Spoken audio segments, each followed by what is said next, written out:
Bonjour tout le monde. Bonjour. Je m'appelle Joshua Tapper et je suis président et chef de la direction de qualité des services de santé Ontario et je suis très heureux de vous souhaiter la bienvenue à Transformation Qualité Santé 2015. Je sais qu'il y a eu des retards dans le métro, il y a un gros match de baseball ce soir, il y a encore des personnes qui sont en train de s'inscrire, mais nous avons une journée formidable qui nous attend et nous allons commencer alors même que d'autres personnes sont encore en train de s'inscrire.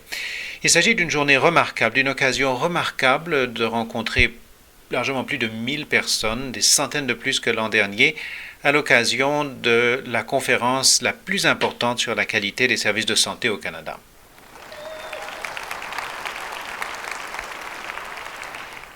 Il s'agit de la troisième que j'ai eu l'honneur de présider. La première, j'étais en fonction depuis 8 jours, donc c'est vraiment la deuxième.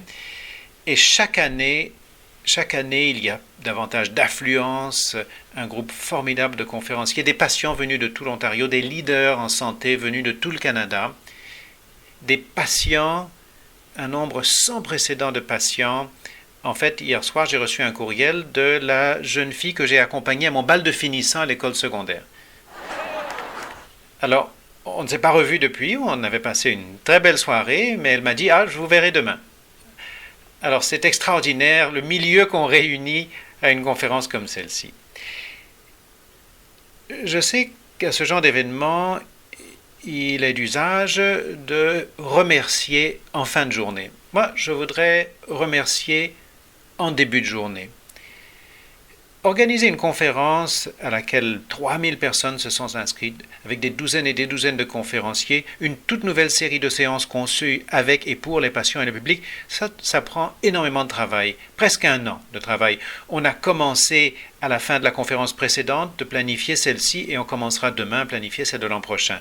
Presque toute l'organisation de QSSO est présente aujourd'hui. Vous avez vu le personnel à l'inscription, à l'arrière de la salle.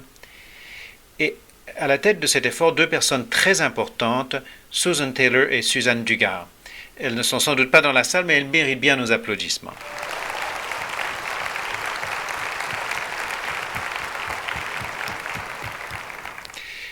Ça a vraiment été un effort énorme de leur part et de la part de leur équipe. C'est aussi pour nous la possibilité de parler un peu de ce que nous faisons chez QSSO. Vous allez entendre parler pendant la matinée, pendant la journée, de nos rapports à la hauteur.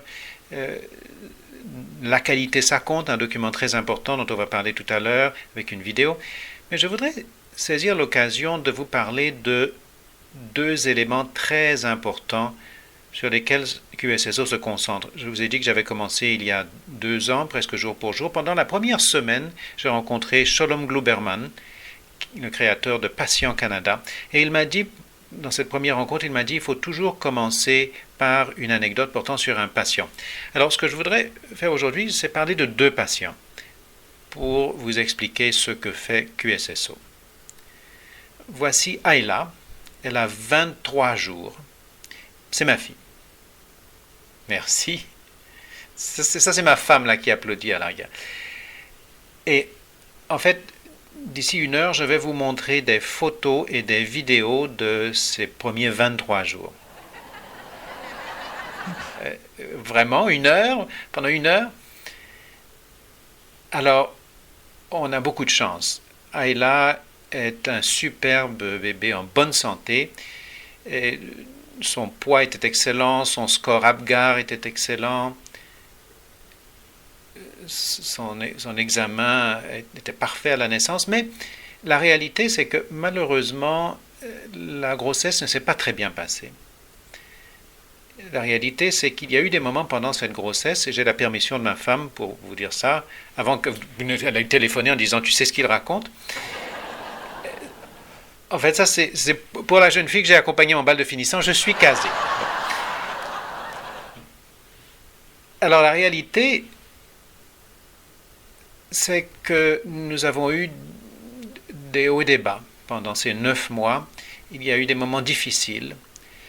Je songe à un moment en particulier où un professionnel de la santé nous a annoncé des nouvelles très difficile et a proposé un plan de traitement qui nous a tous deux troublés. Ma femme a commencé à pleurer et le professionnel a dit je ne peux pas supporter ça, a quitté la salle en laissant un apprenant qui était plongé dans la confusion. Est-ce que je devais explorer l'expérience de ma femme ou je devais suivre ce professionnel?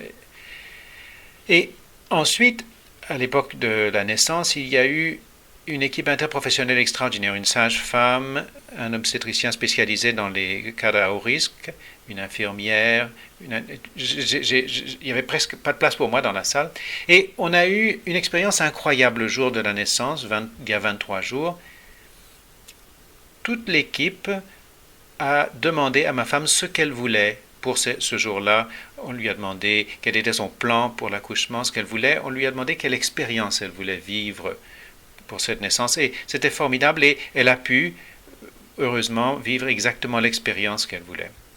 Alors, le défi, c'est que si on ne regarde que les scores Apgar et le poids à la naissance, on ne sait pas vraiment ce que ça a été, quel a été le ressenti de ma femme. On ne sait pas vraiment quelle a été l'expérience du patient, des patients que nous accueillons dans notre système tous les jours, et ça, nous ne le saurons que lorsque nous le leur demanderons.